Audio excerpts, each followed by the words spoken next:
Hello? Hi, is this Lori?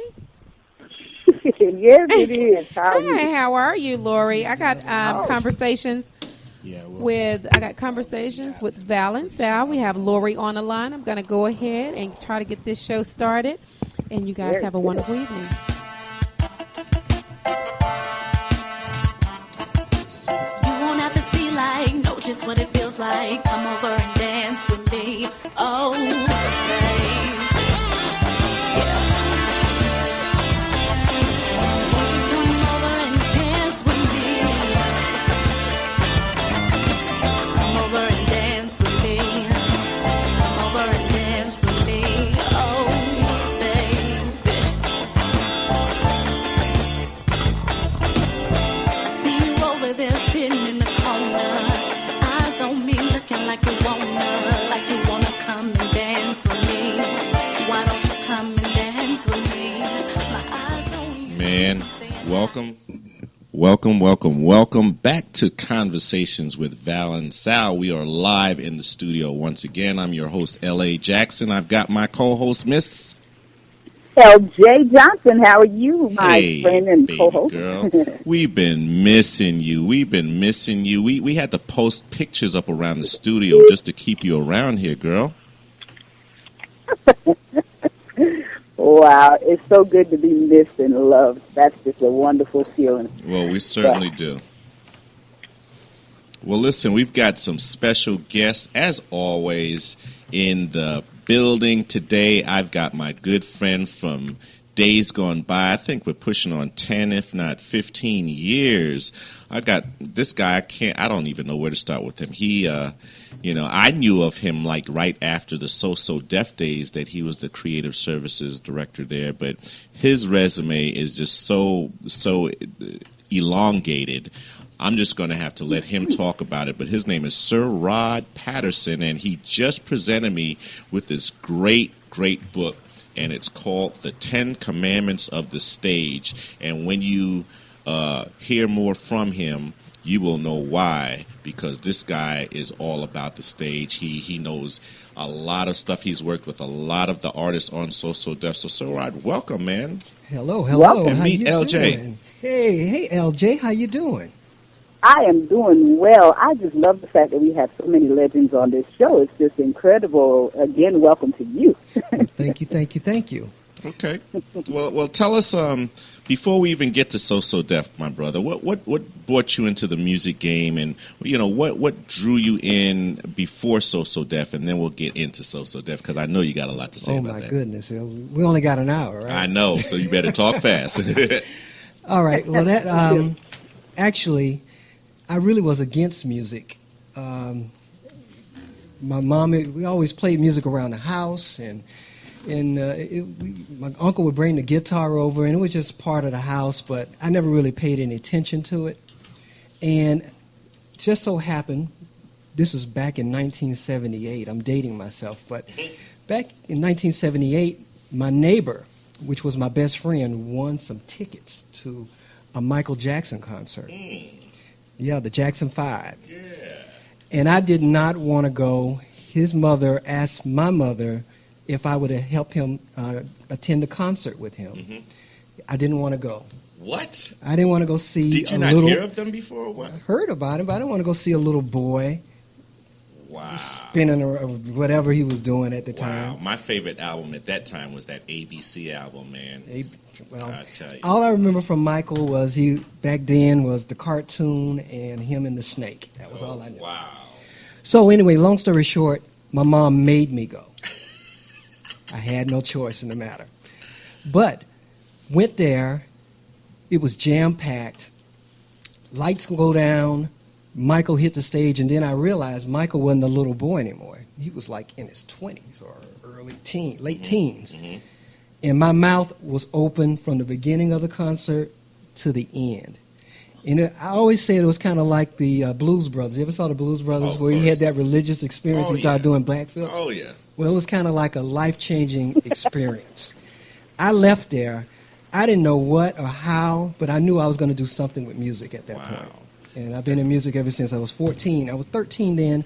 I went home and got in front of my mirror, started trying to do my Michael Jackson moves. Wow. Now that's funny because we had Haywood Tucker in here last Friday, and I've known him. He was my studio mentor when I moved to Atlanta back in '82, and he let me revamp his studio and everything. Wow. And we've been good friends, but I never knew what brought him into music. And he gave me a similar story that he went to a concert and was blown away and knew that was what he was going to do. It happened to me. Lenny Kravitz. What? He went to a Michael Jackson concert. Get Same out. thing. Wow. So, and the only regret is I never got a chance to be able to tell him, what he did.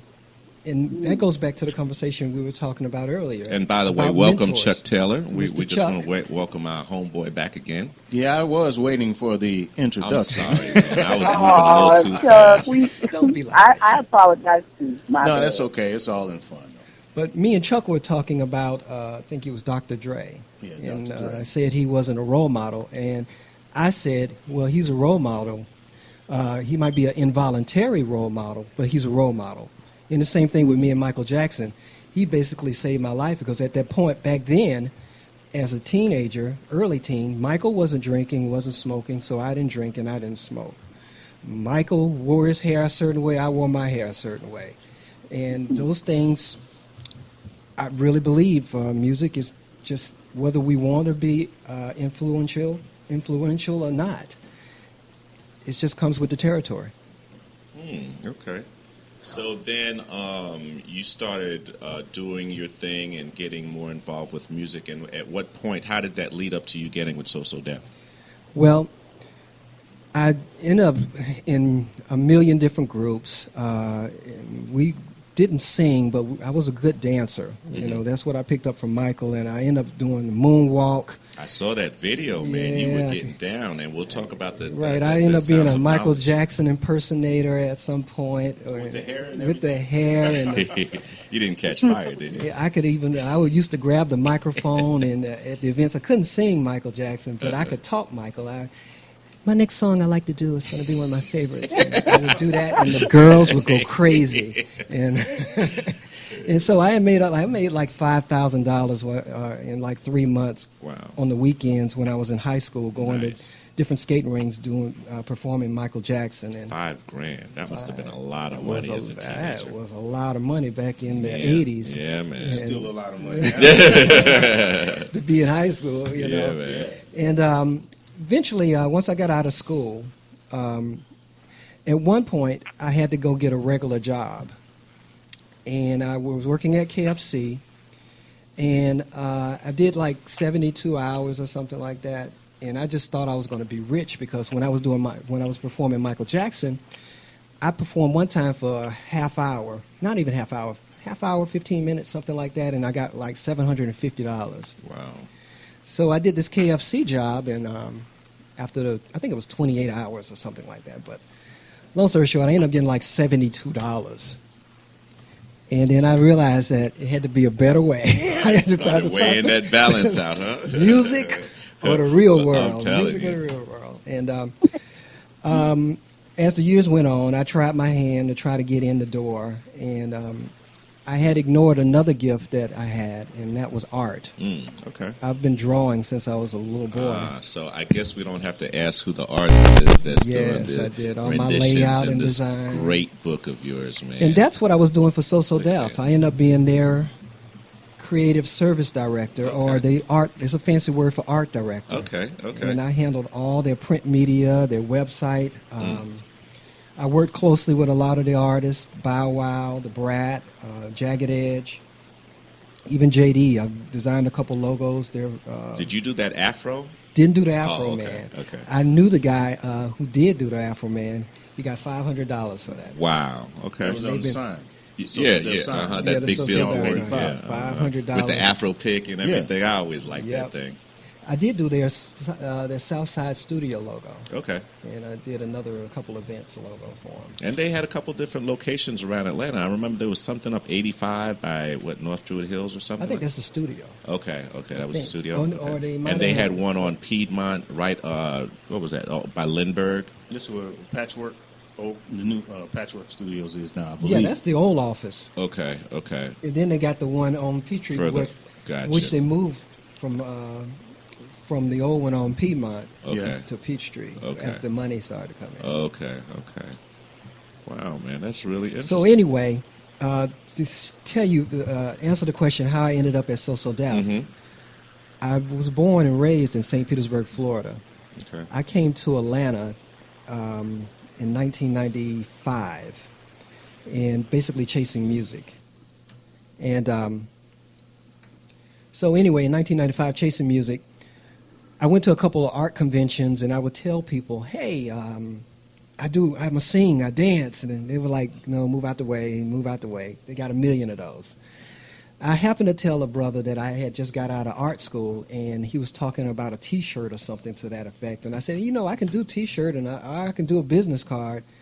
And then people who had nothing to do with the conversation got in, started, butted in our conversation. Hey, brother, you can do business cards? Can you do a brochure? And then a light bulb came on. I say, hey, they're not listening to me when I tell them I sing, but when I tell them I do artwork. Yeah, that's what I need you to Yeah, get their exactly. attention. So I went home. I checked the phone book. I called every record label in Atlanta, and only 2 of them had art departments, So Deaf and LaFace Records. Wow. I set up interviews. I told them basically I want to intern. I would work for free, clean their brushes. They said, well, come in, let me see your stuff. The guy at LaFace Records, I think he got kind of nervous that I was going to take his job, so he was hating on me. Wow. And but So Deaf had a female.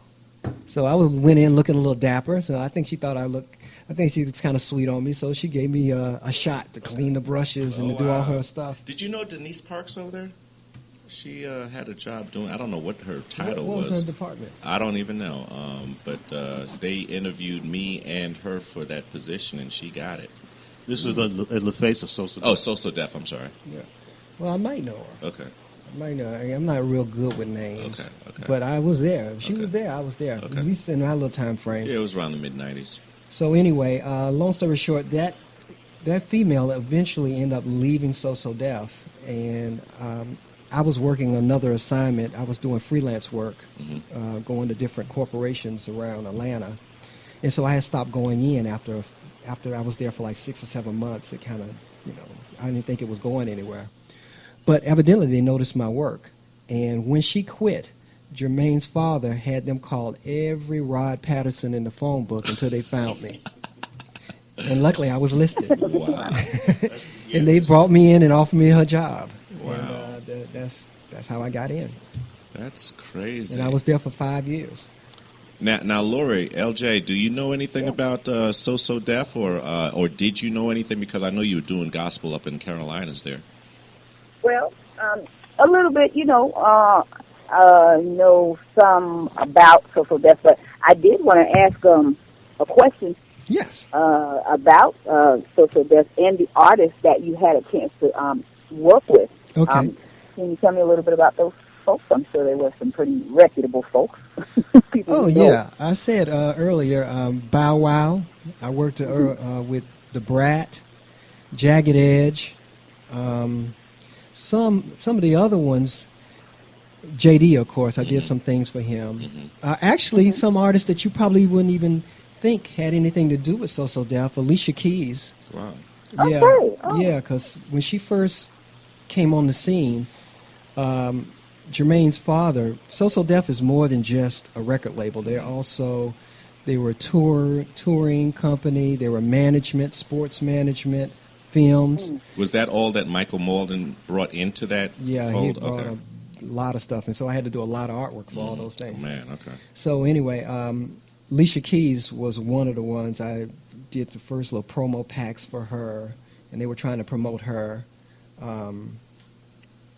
What's his name? Bone Crusher. Oh, wow, okay. Crusher of the Bones. Yeah, Crusher of the Bones, yeah. He goes back. He's a mainstay here in Atlanta. I remember hanging out with him Yeah. many nights over at Dugan's on Ponce. And the funniest thing, I was kind of older. I was like 30, 35, somewhere around there, 30, in my mid-30s. So I didn't know all the artists. So you were liable to see anybody come through the hallway. So I saw Ludacris one time. And then this one artist came through. He was a DJ. Had big chains on, a lot of diamonds. And I'm like, what's this dude's name? They say, oh, his name is Swiss Beats. Mm. So I went over and asked him and say, so you do music? And he said, yeah, I do a little bit. Yeah, a little bit. You did a whole lot. a lot. And then years later, I found out, like, wow, he was a big deal. Mm-hmm. Lil Jon was working there for a minute while I was interning. Okay. Lil Jon, that's my boy. He used to come by the Sony He was offices in A&R. and get some records from me. I'd give him records all the time. So Yeah. I didn't expect him to be as big as he was because he was always quiet. I You know. He was always He shy. had the He little seemed black little Benz. Yeah, that he what? Yeah, little black little Benz. He just real quiet. But he looked the same. He had them same dreads, that same look. So did he always say, What? No, not back then. He was just doing his DJing. No, I was just okay. Yeah. Yeah, but Dave he Chappelle coined thing, to be an artist and actually get known for a phrase. That's pretty pretty big, good, man. yeah. That's Yeah, pretty it's a big. beautiful thing. That's pretty big. And then to have Dave Chappelle do a parody of you. Oh, What? yeah. Okay. I know, right? So those So Deaf years was amazing, and I ended up get my hand slapped because I started a school touring company. Oh, at the same time? While I was there. Ooh. I had 3 business partners down in Florida. And long story short, we started the school touring company, and we started looking. They basically knew I had access at So Deaf. People would mail in their promo packets to So Deaf, and we had 400 or 500 of them it was a room filled almost to the roof with nothing but promo packets, and they were just trashing them. Wow. So I went through some of those packets and just handpicked some guys because we were going to form a group to put out on the school tour. Mm-hmm. And long story short, the word got out that I was looking for talent. And I would have artists sleeping out on the doorstep of So Deaf, waiting for, not JD, But you. not waiting for Alicia Keys or somebody, waiting for SIR ROD. Wow. And That's hot. so I ended up, I ended up being like the P. Diddy of So Deaf, the Barry Gordy or somebody, giving opportunity to artists. And we started our first touring company. And that first touring company, we ended up reaching like over 1 million students. Maybe students in hundreds of schools. That's big time. And me and LJ, we were in 3rd grade, 4th grade, and 5th grade together. That's how long we go back. Wow. And our 5th grade teacher, Bernard Percy, made me valedictorian and made her salutatorian. And we just always been tight, for all these years. And now look at us together. I almost made that, but they asked me to spell it. Oh, that was it. Yeah, they didn't ask me to spell it. They just I was asked so me. close. They asked me to do a speech, but I couldn't spell valedictorian. We Still were can't. always in competition. It was so funny. Remember the Gettysburg Address? We had to memorize it, and whoever memorized the most got to go on a trip or something like that. I know I didn't win that one. I think I won. I might have just threw that in there just to say that I did win. Oh, that's great. There you And LJ, tell SIR ROD about Ruby D. I mean, I still can't forget that story about Ruby D just singling you out. Wow. Yeah. We used to have these big assembly programs, and back then, pretty prominent people would come, and they would be the keynote speakers. And like Lyndon said, Ruby D was one of the keynote speakers for that particular assembly program. And she got to the end of her speech, wanted someone from the audience to come up and read poetry with her. And, it was no small crowd. It was a huge crowd of young people there for the assembly program. And I was just so excited that out of all of those me's, everybody waved and wanted to be picked. So that they picked me. Oh, my God, I'll never forget that. That was my moment. Did they capture it on picture or anything? You know what? I had been asking about that for like years. And Mr. Percy said at the time there were some pictures, and I hope at some point, they will surface. And if I do some more maybe just do a little bit more digging, I'm sure I can come up with something. Yeah, I bet they exist. But I would be great. I just really, it was just a moment, and I'll never forget. She kissed me on my cheek, and it's like it started me on my way in the, just liking the business, growing up. And I have a passion for music, and I really do have a passion for entertaining. Okay. That's a little bit of background. So that was your Michael Jackson moment. Yeah, Exactly. So, yeah, that was a great time. Okay, well, great. Okay, we got some music coming in, and it went back out again. So hopefully we'll have some music from the Exposure. But in the meantime, while I do have you on the line, Lori, well, we'll get back to that. Right now, let's listen to Jonna Jong. This is a female guitarist off of the Exposure CD. We've got a bunch of different artists on it, and here's one of the 2 instrumental tracks. Check it out.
That was called Another Blues by Jonna Jong, and she was introduced to me by my good friend Elliot Holden. He's got the other instrumental track on there called Johanny, and I think we played it on a prior show.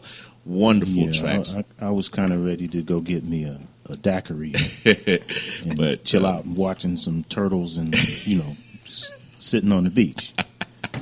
But, yeah, we've got some great tracks. Did I give you a CD yet? Birds.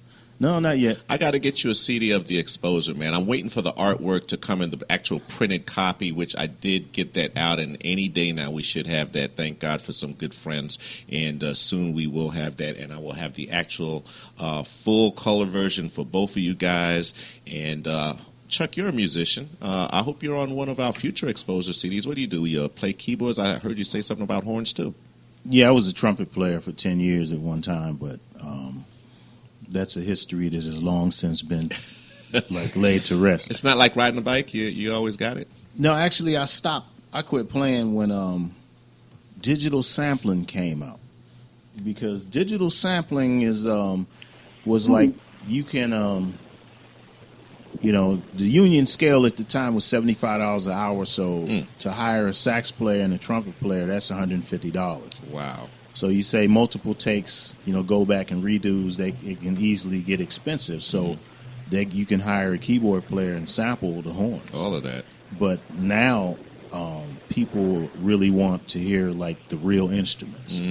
But it is kind of rare to find people that really, not rare to find people that play, because a lot of people, they particularly don't want to get into the aspect of really learning how to play an instrument unless they're very, very passionate about it. I was passionate about it for 10 years, and then I decided I was going to be a keyboard player. So yeah, I mean, you'll get something on there. I just have to decide. Pull something up for us now. LJ, did you you were singing in a band yourself, my good lady. Now, did y'all have live musicians, or did y'all sing against music tracks? We actually had people that played. There was a drummer. We had a bass player. I do believe there was someone on saxophone also. Yeah, that was a little ragtag band we put together, in the religious community that I had belonged to at the time. Okay. Yeah, it was pretty neat because we became the entertainment for different types of functions like showers, birthday parties, not so much birthday parties, actually wedding receptions, I should say. Yeah, we were really popular. We ran the Kingdom Hall wedding reception circuit. Nice. So you have road stories then, right? I might have gave away the religious community, but anyway, pray for me. Well, I've got a special surprise for you tonight, LJ, because for our first couple shows, you were beautiful in reading your vision statement, and you asked me for mine, and I didn't have it memorized. I kept forgetting it. Brought it. Yay. I finally brought it tonight, so I want to read it to you tonight right now. Okay, is that all right? I'm ready. Okay, here we go. My vision in life is to inspire and motivate others so they can find their own true purpose, and in doing so, we can all produce and share our talents and gifts to create something bigger than any single one of us. I really like that. Thank you. That is your calling. Absolutely. That's great.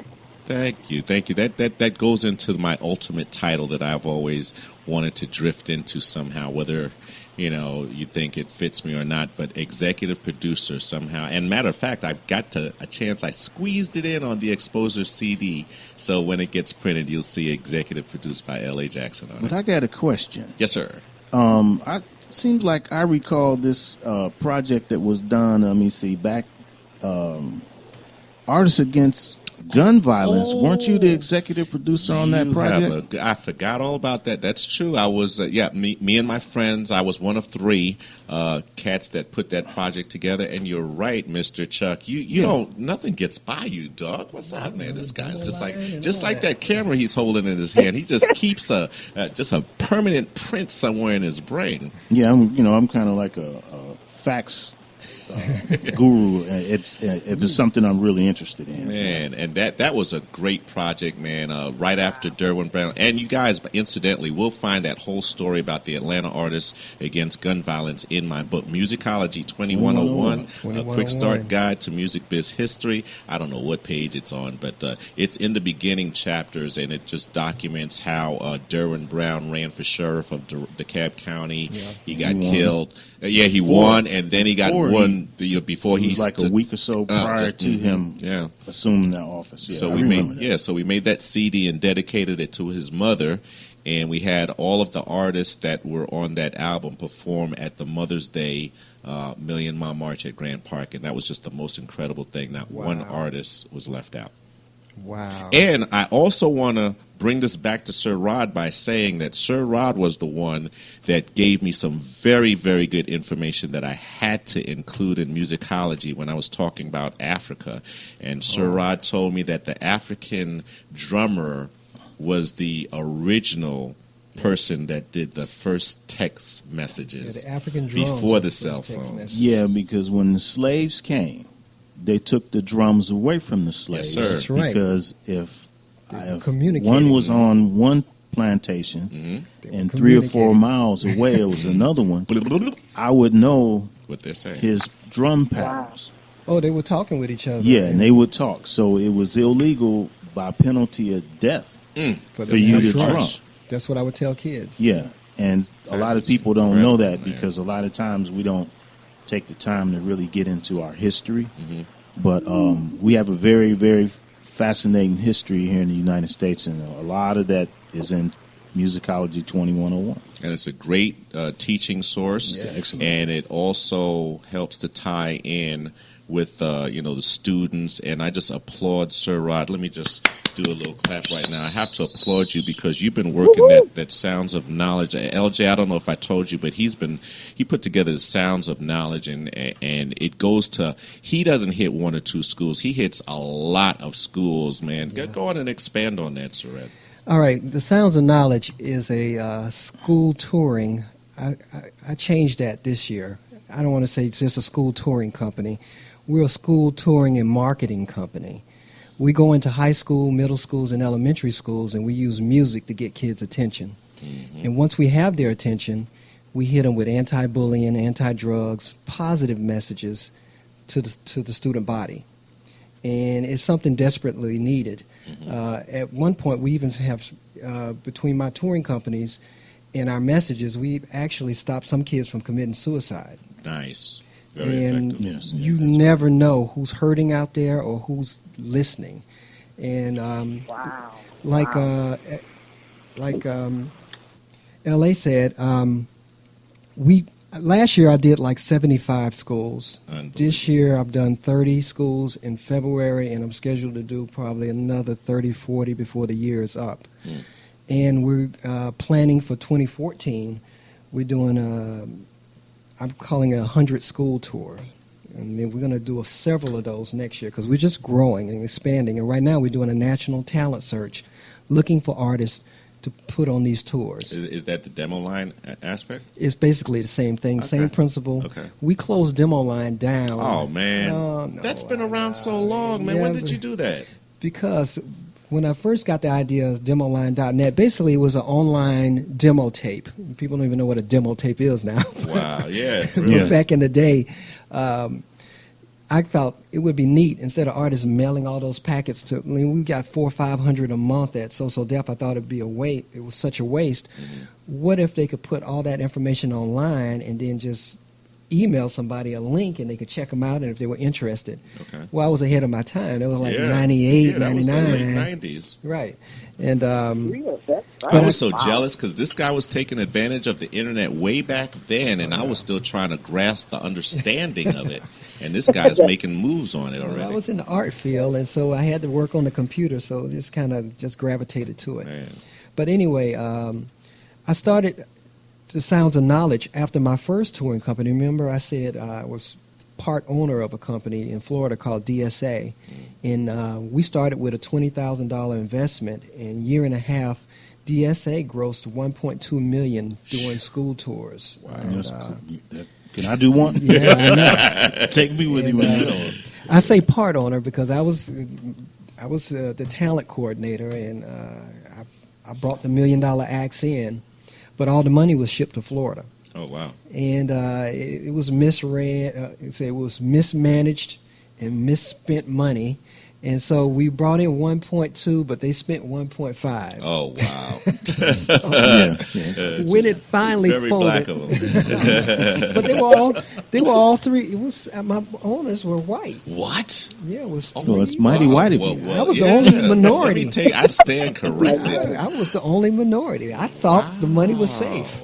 Because the reason I said that anyway in the first place was that, and I hate to, well, I don't hate, but I'm referring back to Musicology 2101. There was a story in there where CBS Records paid a lot of money to Philly International for some, masters, and they put them out and released them distributed. Did very well. So now they wanted to do that again with another label, and Stax Records came about. So they went down to Memphis, or Stax came up to New York. They gave them, I don't know, $5, $6, $7 million to basically do what they did with Philly International, and the hits never came. No records ever came, and they waited and waited for months, and then they sent some of their big shots from Columbia Records down to Memphis to find out what went down. And when the guy came to Memphis, when the guys came to Memphis, there was a parking lot full of Lincoln Continentals, but no recording was getting done. But that was Isaac Hayes. Isaac Hayes, yeah. I forget Booker T and the MGs, all of those cats, man. And everybody was just sitting around. So they partied away the money. Yeah. And that was mismanagement. So that's why I thought it was just a whole nother situation like that. Well, I told you, after the company folded, I ended up with the sound equipment. And after I licked my wounds, just because I knew we were doing a good thing. And remember I said my business partners were all white. And they tried to avoid going to black schools. And it wasn't a black or white thing. It was a green thing. They just knew they couldn't make the same amount of money in the black schools. Right. And I always thought that was a shame because our kids, our students, don't they deserve to know? They needed to know about bullying and that somebody care. And so I took a year off just figuring out a way that we could deliver the program on that same level to our students and the whites, but our students particularly. I designed a show for us. And also be able to make it free or almost close to free. And so I came up with the formula, and then in 2005 I launched The Sounds of Knowledge, which is my company now. Okay. And I've been grinding and perfecting it ever since, and now I think we're ready for the big time. Man, I can't wait. I mean, if you did that in 2005, I can't. I'm starting to get really excited because in 2 years you're going to be celebrating your 10-year anniversary. That's right. And I know you're going to be doing something big. They say it takes about 7 years before you can turn a company around, and they are so right. And the last 3 years have been profitable. Good. The first ones was. Now, is it a possibility of you having more than one unit go out at a time, or Exactly. is it just a one-man operation, or do you have, like, say, 2 or 3 teams of people to go cover these schools? That's what I was part of the development process, was developing a system, and where you can have a team go out, a road manager, and a few artists, Right.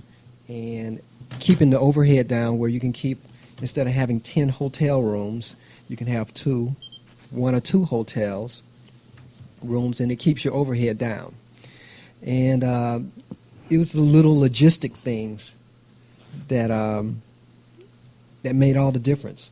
Because the first touring company, they were spending close to $6,000 a week out there, and They were making the money go away pretty. I mean, where were you getting? Where were you all getting the money from? Was you charging admission to the students, or was it a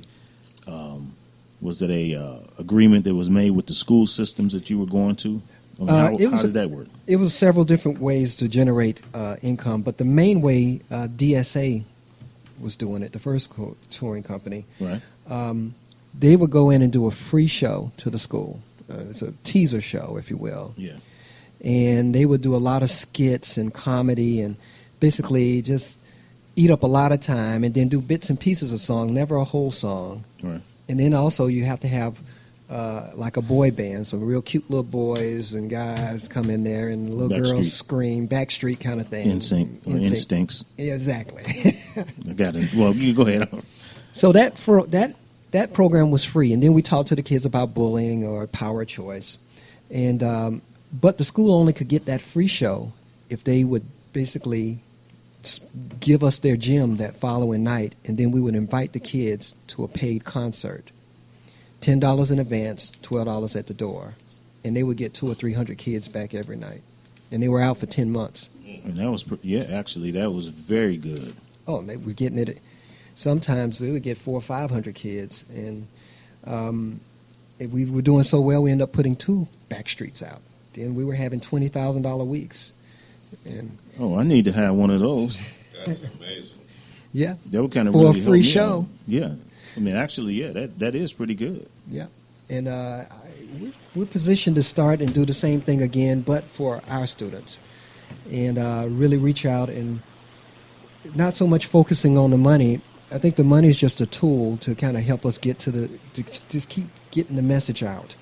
But I before we came on air, I looked at a video that you had where you had the children come out, and it was I think you did a James Brown and a Michael Jackson you're talking impression. about my one-man show. Yeah, and that was phenomenal because you got children that are singing songs that were out like probably before their parents were born. Yep, That's the James phenomenal. Brown, the Temptations. The one-man show was developed when I started Sounds of Knowledge. I tried to go under the old formula DSA, and I tried to bring artists out with me. Right. But the shows or the tours were so sporadic. A week here, then off for a month, 2 weeks here, and then off for another month. And then, long story short, I couldn't. By the time we get to the next tour, the artist had a job, and he couldn't quit his job or whatever. So Right. I had one artist tell me, I got a school here in Atlanta, and it was like a last-minute thing, and I asked him and begged him to come out and do the show. Right. And he said he couldn't do it because he had to do his laundry. I know, you're dealing with that. Yeah. He had to do his laundry. So anyway, I went and did the James Brown and the Michael Jackson, the Temptations, Yeah, and the kids loved it, and that was the beginning of my one-man show. And so because the show must go on. show must go on. And I used the one-man show basically to brand the company, Right. let the schools know that when the schools hear Sounds of Knowledge, I want them to get a warm, fuzzy feeling and know Right. that it's safe, like Disney. Yeah. And that's what I've been doing for the last few years. That's incredible. In fact, it probably has to be mirroring or close to Disney, Yes. since Disney is I so very family friendly. Yeah. I scrutinize every song. Most of the songs on the radio can't be played in the schools. You would think because there's no cussing, but it's just the content or the explicit stuff. Yeah. So I have to. It's hard finding music, but I find the music, and it's a friendly show. The schools love it, and it's not Right. nothing cheesy either. It's nothing cheesy. Like I said, the kids love it. Our kids, and when I do the same show, I never switch my show. Oh, If I wow. go to a white school, Okay. I do the same music, Same show. and Now, they that's incredible. sing the same hip hop song, whether I'm in Same Kentucky overall or feeling. Mississippi, Same thing. and they talk just like this right here, but they knew all the songs. Wow. That's incredible. Yeah, that is. Now, I remember some years ago, Soulja Boy's record. I don't remember what the name of it is, but I got a copy of the version that was like the explicit version. Mm-hmm. So one day I go over to my sister's house, and my nephew's daughter is listening to the explicit version, and I told my nephew, "See what she's listening to." And she did not like it because he took her MP3 player away from her and deleted that song. Yeah. So a lot of times the kids are listening. We don't monitor what the kids listen to simply because we hear them bouncing. But then Right. at the same time, a lot of the parents, I hear the profanity coming and the kids in the back seat just bouncing. You would be amazed. Yeah. I've learned along the way, like, we can't. At one point, I thought maybe if I did the instrumentals, well, the Yeah. kids would start singing the song at the school, or even if you edit it, Right. if you took the word out, the kids would Still yell it singing out loud. Yeah, just So to I get up under your skin. Yeah. Well, no, they just do They it. just did it? Because at home it might be okay for them Oh, to do okay. it, and then So they you just have out of habit just 500 kids yell this cuss word, and the teacher's looking at me like it was edited. It was Yeah. edited, So I decided, no, I have to watch the music. Period. That's cool.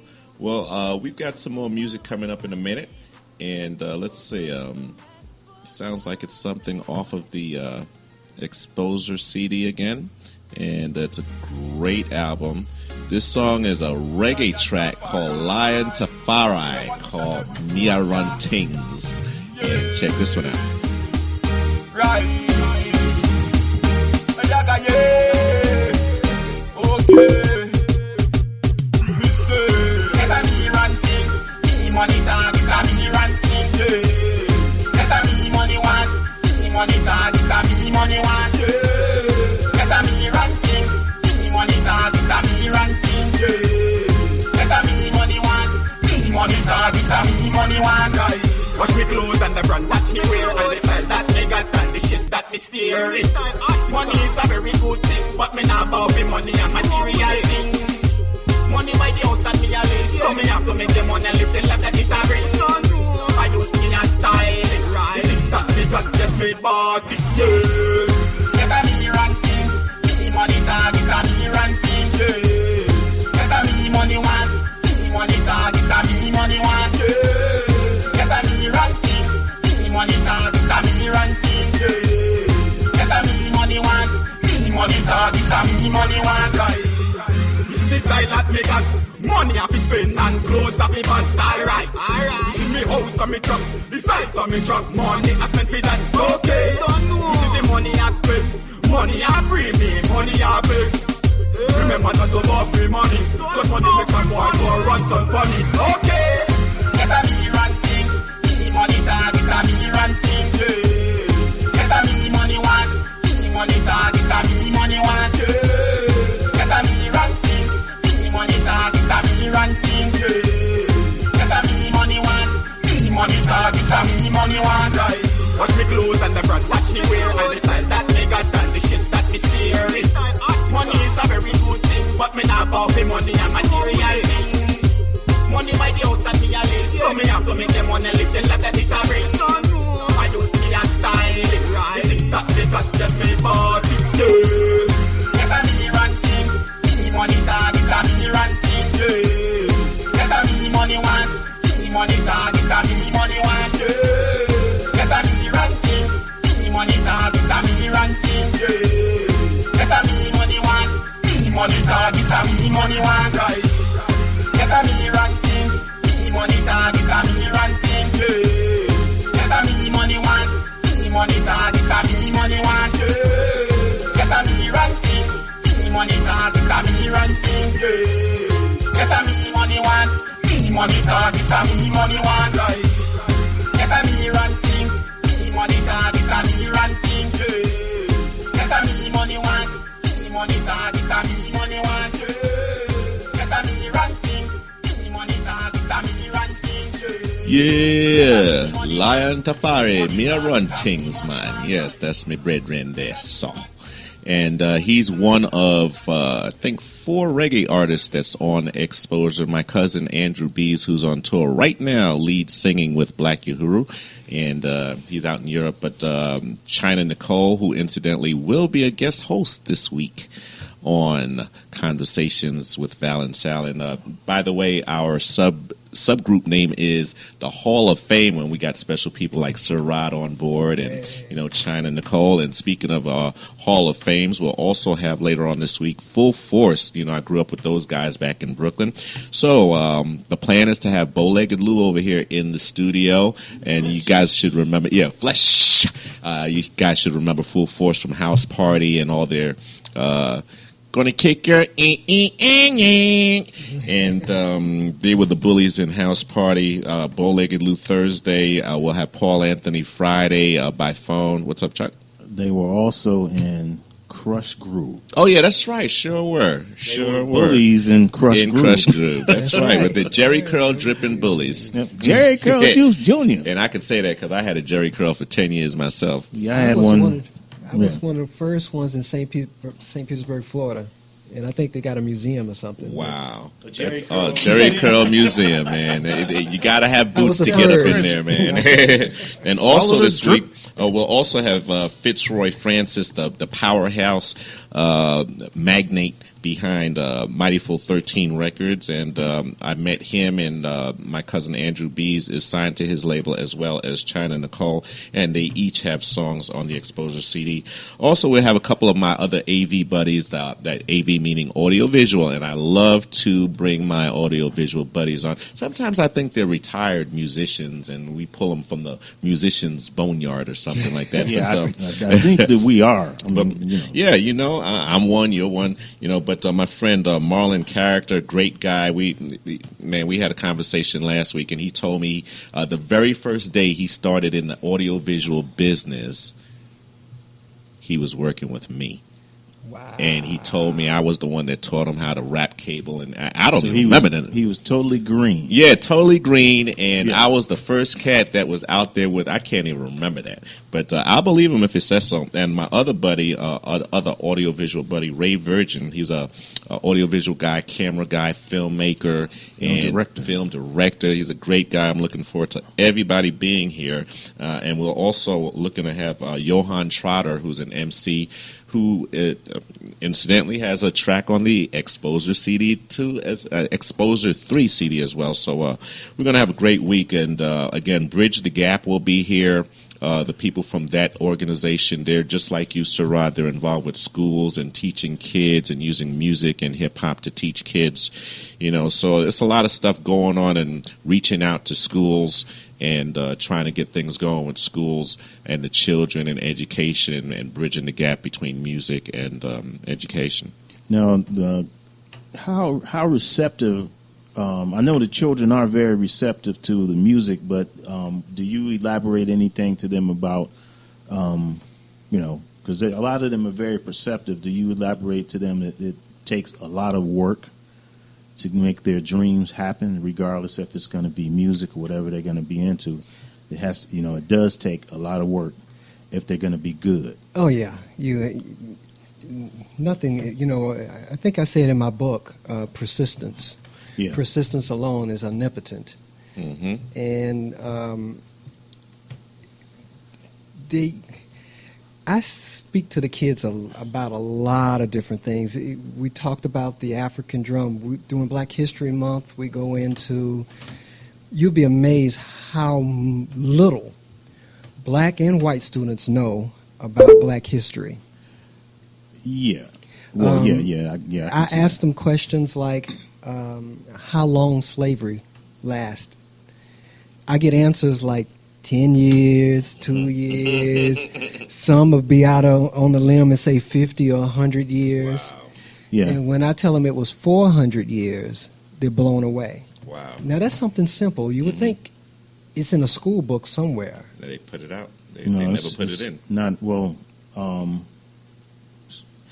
In Texas, they're removing slavery out of the school books, out of that dialogue, and they're saying like that. It didn't exist.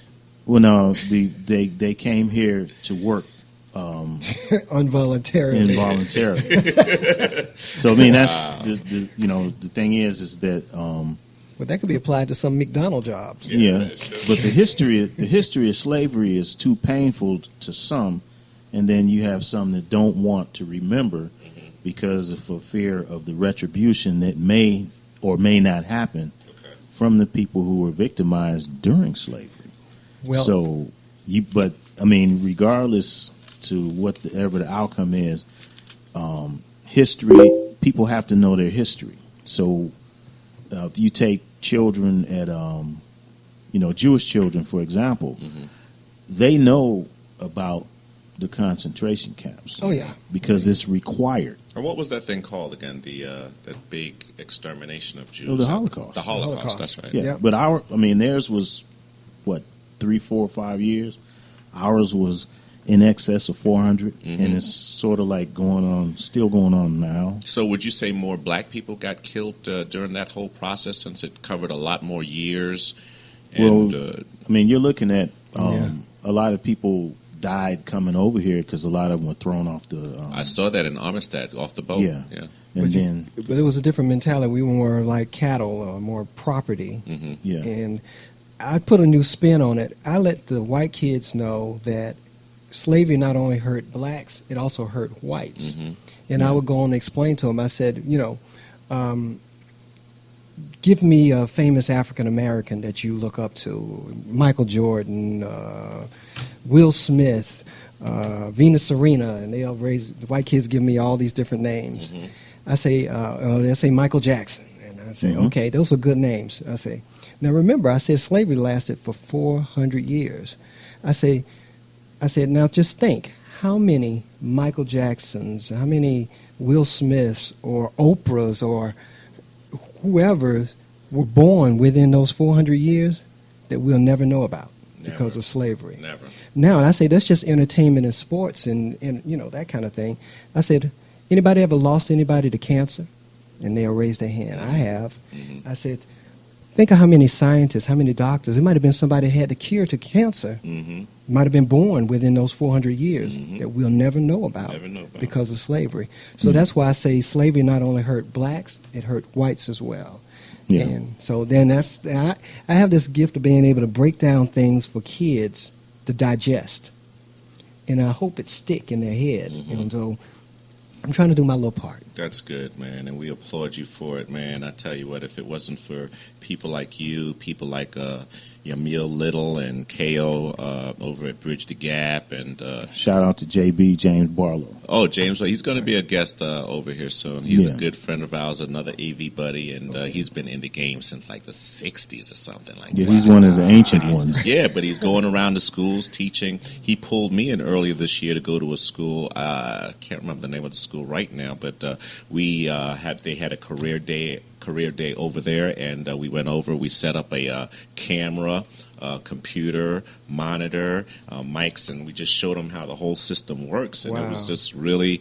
And these kids, we were in the hood. Okay, these kids would not shut up. But I was prepared to go to war. As a matter of fact, one girl tried me a couple times, and she, so Mr. L.A. Jackson, and the whole neck was just wiggling, and I was like, oh no, she didn't go there.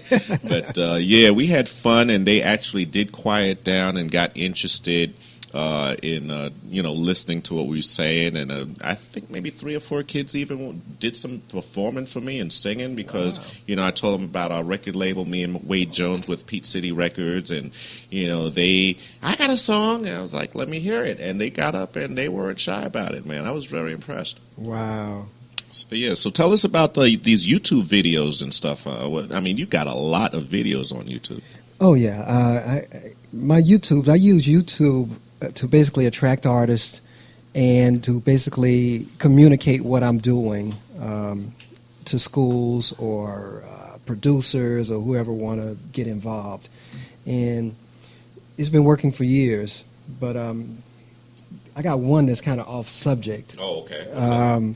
I got one YouTube video. My biggest, most viewed video is it's called "What Does 333 Mean?" and I got like 15,000 views on it. Wow! And I see you've got the 333 chain around your. I put that video up because I kept getting asked a million times why I wear this chain with these numbers on it, and I decided to put the video up so I didn't have to give people the long, drawn-out story about the necklace. But anyway, it took me like 6 years to figure it out. And long story short, 333 is basically God's number. And that number I used to see it everywhere, waking up at 3:33 a.m. Wow. On car tags. It was a hotel I was working at after a long time of unemployment, which led me to Atlanta. The address was 333 First Street South. And so anyway, I wrote this book called 333 and Me, a numbers journal. It's already out. It was my first book. Wow, okay. It was my first book. Okay. And I had number seers, I call them, all around the world. Australia, Italy, Israel. And these people want me to come around and talk about these numbers. But it's on Amazon, and it also tells the Michael Jackson story. Oh, wow, nice. I was the third child, and my mother was the third child. That's funny. I was the second child. My number's 2, by the way. I was born on September 2nd, 1962. Everybody has a number. You got a number, Chuck? Yeah, I was the third child. Uh-oh. So that's on your side, Chuck. Man, that's incredible. I mean, I just actually really just thought about it. It was me, my brother, who has passed away. my Amazing, older man. sister. Man, that I had the two third brothers child. pass away. 2 kids died before I was born. wow. Then I was the third, and Wow. then my sister came. It was the That's fourth. So your purpose here was for a Specific reason. And Exactly. that book you got, man. I mean, again, congratulations on the book. And what else you got coming out? Basically, we got a new push. The new book, The Commandments of the Stage, is on Okay. Amazon. Okay, well, look out for that. And we got a school tour coming to a city near you. Just go to the website, soundsofknowledge.com. And that's with Music Unite. So you're going to be doing some things with these organizations, Music Unite, Colleges. Atlanta Music Project, all kinds of stuff. So Yes, we are we'll watch all out on for board. all that stuff, man. Hey, listen, we are running out of time, but look, we got to come back and finish our story, SIR ROD. Part 2, right? Yeah, part 2, man. We're going to spread it out. And let me leave you before we go with my famous last words. Remember, God needs us all to do something good for him. But first, we have to do something good for ourselves. Stay blessed, everybody. Thanks for joining us on Conversations with Val and Sal. Hot dash 97.com. All right. Better keep your eyes up on me. And if you wanna be the one that God's envy, come closer, grind slowly while you're near me. You won't have to see like, know just what it feel like. Come over and dance with me. You better keep your eyes stuck on me. Stuck on me, 'cause I want you. You better keep your eyes stuck on me. Eyes stuck on me. You better keep your eyes stuck on me, 'cause I want you. You better keep your eyes stuck on me. The club's jumping loud, playing reggae. I slow wind, that they wind to the beat, babe. Slowly caress my skirt. Come closer, come and watch me work. Your boy's choosing, you better make a move, babe. Boy comes over here and make a move, babe. I still got my eye on you. Just like I know you see me too. Better keep your eyes up on me. Better keep your eyes up on me. Better keep your eyes up on me. Better keep your eyes up on me. And if you wanna be the one that God's envy, come closer, grind slowly while you're near me. You won't have to see like, know just what it feels like. Come over and dance with me. You better keep your eyes stuck on me. Stuck on me. Stuck on me, 'cause I want you. You better keep your eyes stuck on me. Eyes stuck on me. All right, thank you guys for tuning in. You better keep your Thank eyes you guys for stuck on tuning in me. to Conversations with Val and Sal. We got Janet Jackson's with All Right. You guys enjoy your evening. Thank you guys for tuning in to Dash Hot 97.com.